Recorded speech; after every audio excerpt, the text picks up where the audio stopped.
রাশিদার নাম, রাশিদার নাম।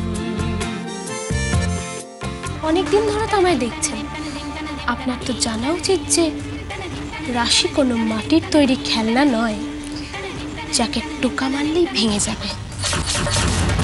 আর নিজের জীবনকে কিভাবে বয়ে বেড়াতে হয় সেটা যেরকম আমি জানি, ঠিক সেরকম ভাবেই আমার পথের কাঁটাদেরকে সরাতেও আমার খুব ভালো করে জানা আছে।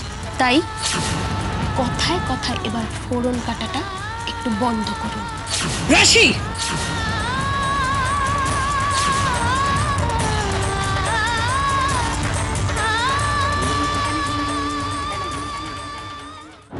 মা আমাকে বারবার এই কথাগুলো বলতো কেন? এটা কি আমাকে মনে করিয়ে দেওয়ার জন্য যে আমি মায়ের কেউ নয়? কিন্তু কখনো তো আগে মাকে এরকম মনে হয়নি। আমি তো মায়ের সব ছিলাম। তাহলে হঠাৎ করে আমাকে এভাবে অবিশ্বাস করার কারণটা কি?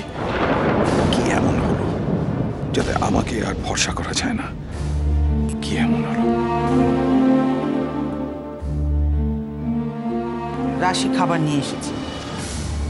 ইচ্ছে করছে না পিসি, ভালো লাগছে না কিছু।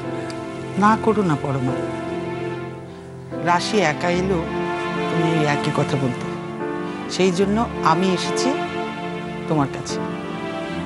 নাও খেয়ে নাও তো। ওষুধ খেয়ে নিয়েছো?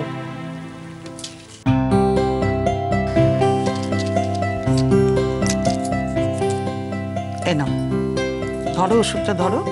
প্লিজ দয়া করে আপনি এখান থেকে চলে যান।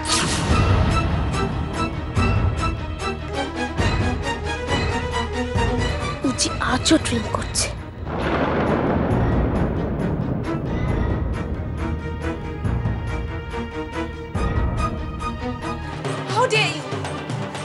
আমার ঘর থেকে বেরিয়ে যাও।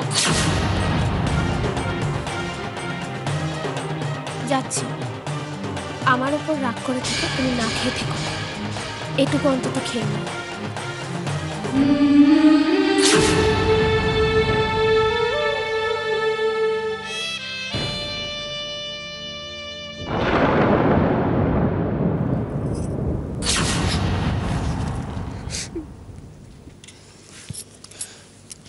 আবার রশ্মি তোমাকে কিছু বলেছে তাই না? বুঝতে পারি না আমি, সত্যি আমি বুঝতে পারি না তোমাকে অপমান করে অপদস্থ করে কোন গায়ের জ্বালাটা মেটে এদের। এখনো তোমার চোখে জল আসে? এতদিনে তো সহ্য করে করে তোমার অভ্যেস হয়ে যাওয়ার কথা। তোমাকে যত কষ্ট এরা দিচ্ছে তার 10 গুণ কষ্ট এরা নিজেরাই পাবে। ওই যে মেহেন্দি সিনেমায় রানী মুখার্জিকে ওরা যতটা কষ্ট দিয়েছিল, দাঁত থাকতে ওরা দাঁতের মর্ম বুঝবে না।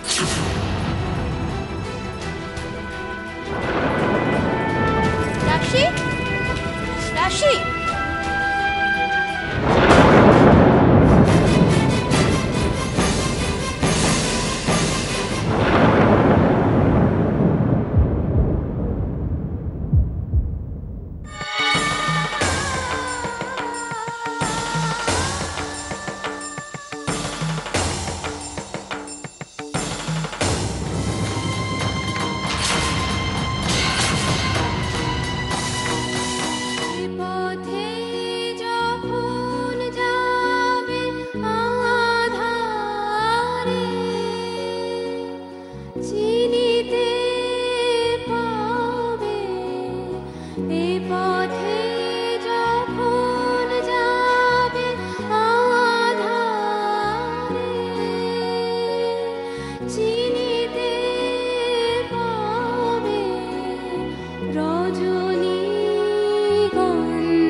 রাশিদার নাম, রাশিদার নাম।